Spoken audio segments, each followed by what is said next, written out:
Welcome to the Ill Blur Matty 365 channel. Like, comment, and subscribe. Share the channel, Brother Blur from the Midwest. Ooh. Welcome back, guys. It's Ill Blur Matty 365. And if you're new to the channel, my channel is mainly dealing with pop culture, whether it's gaming news, maybe video game reviews, also Marvel, DC, anime, animated, and also cinema as well, and maybe even music as well, and celebrity news. But let's get into today's new video. Today's new video is actually on one of the TV shows that I really am enjoy watching it from last year up until now. And today we are going to be talking about Digimon Beatbreak. It is surprisingly good. I'm not going to lie to you guys, and I'm going to tell you the reasons why. And if you haven't checked it out, hopefully this video will make you go check it out. So the first thing that I want to talk about is the characters. Usually when it comes to the Digimon and their humans, it's usually 8 main characters, 8 Digimon.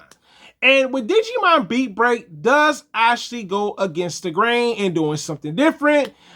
This time around, there are 4 main characters. And let me just start off with the first main character. He's the newest member to Glowing Dawn as a cleaner, is what they call them, cleaners slash tamers. So if you hear cleaners or tamers, just know I'm talking about the person that has the Digimon, all right?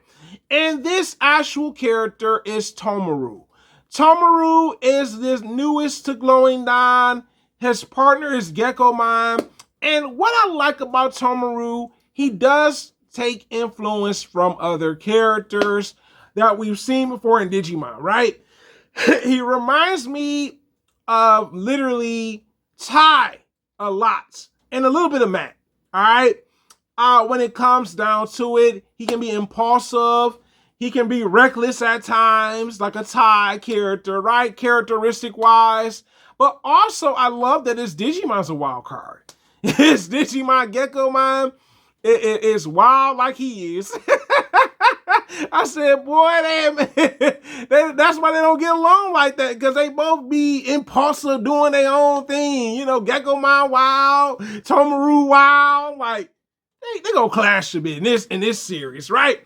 And that's what makes the dynamics a little bit more interesting, because they don't quite trust one another.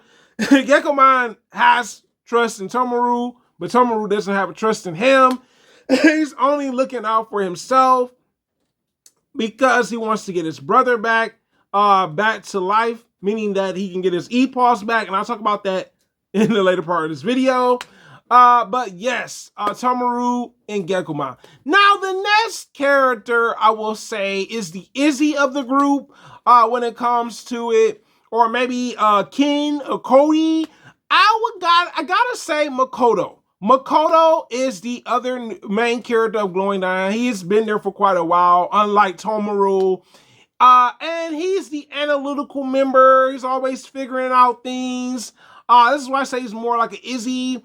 And his partner is Chirpomon. Chirpomon is this bat-like Digimon. And it's also very analytical like him when it comes to battles and figuring out things as a tamer slash cleaner. And he's also a citizen of the Satamans. So he comes from a wealthy family, unlike the other 3 main characters. But he eventually leaves that place because he did not no longer want to be there. Now, let's get into the third main character, and this one is Reina and Pristimon.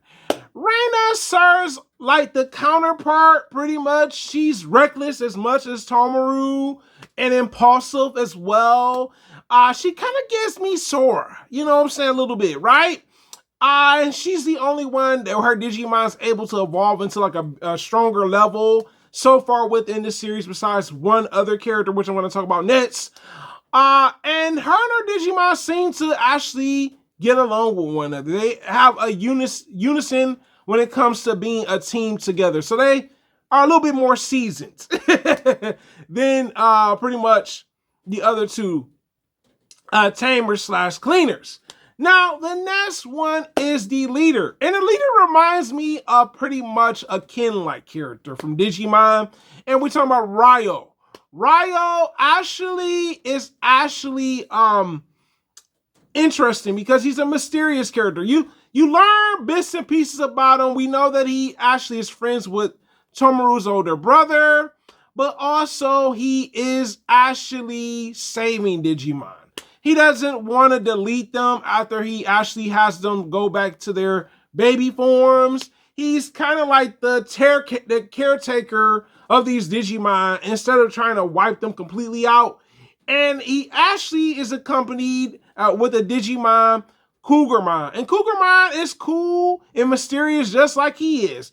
And he's actually the one that saved Tomoru from that monkey-like Digimon that we saw in the very second episode of the actual show. And he's pretty much this father figure that kind of goes to him for advice. He's the one that's able to help them figure out what missions they want to go on when it comes to being tamers / cleaners. And I really like that. I like that aspect. I was like, you know what? That's a really cool aspect that they have the dynamics of it. And he's also the former member of the 5-star cleaner. So he's very powerful, right? His Digimon can get to ultimate level.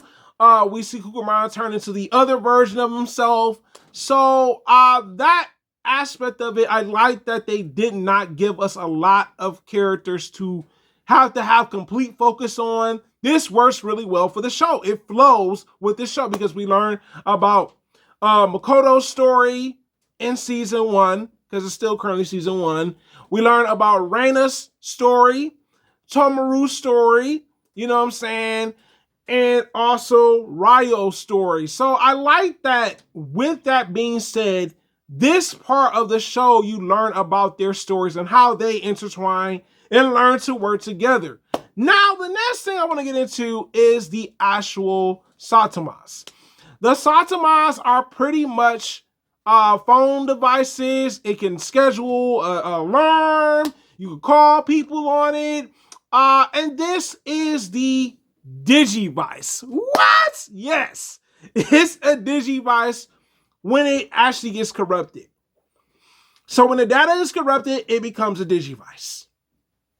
Isn't that crazy, right? I always thought with Digimon, I said, it's about time. Y'all always showing these eggs in the previous Digimon season where they use them as evolution. I love that they turned the Digivice into an egg. I felt like they kind of they ran out of ideas. Like, yeah, let's make it look like a phone device or you know what I'm saying, some type of like little mini computer and all that stuff. I was like, you know what?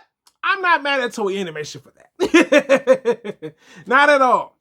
And pretty much the Satamas also have the human's E-Pulse in it. So this is how the Digimon evolve as well. Now, when it comes to Digimon this time around, the Digimon feed off the E-Pulses of the humans. They're human partners. They feed off of them. This requires them to digivolve as well, based on the E-Pulse glowing within their hand.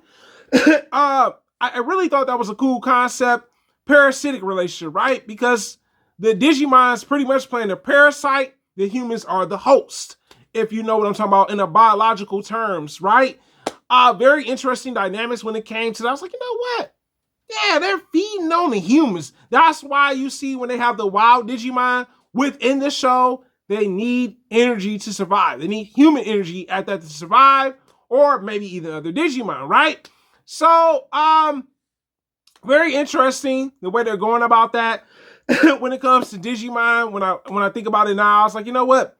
Different concept, but it works. Now, let's talk about something that's the most interesting thing about this is the digital world. Now, you gotta remember, in some of the other Digimon series, the digital world was a little different. And this time around, they went completely different.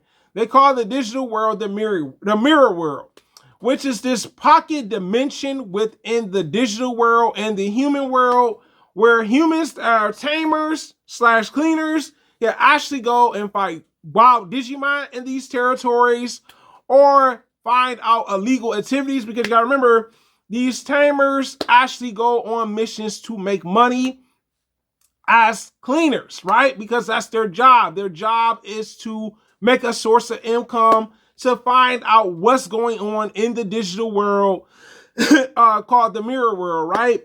And then the thing is also to find out what is going on, because in this actual anime, this focuses on a lot of the dirty, illegal stuff that's going on within the digital world due to the group that Kaio was once attached to. And we are talking about the 5 stars. Kaio was the previous 5-star. He was eventually replaced, but the group is still doing things behind the scenes within the actual mirror world. So I gotta say, I think Digimon Beatbreak is actually a solid show when it comes down to it.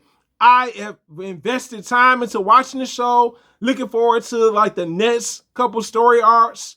And honestly, I can say this is a dope show if you haven't checked it out. It is actually on Crunchyroll and Hulu for people that don't have Crunchyroll. I advise you to go, if you have Hulu, go check it out on Hulu. But it is the hardest working brother on YouTube, guys. You tell me in the comments, what was the most interesting thing that you learned about Digimon Beatbreak? And my next question is, have you checked out Digimon Beatbreak? It is the hardest working brother on YouTube, guys. I'm going to run that outro for you. Thanks for watching my channel. Like, comment, and share, and subscribe to the channel. The Ill-Blooded Maddie 365. Ooh.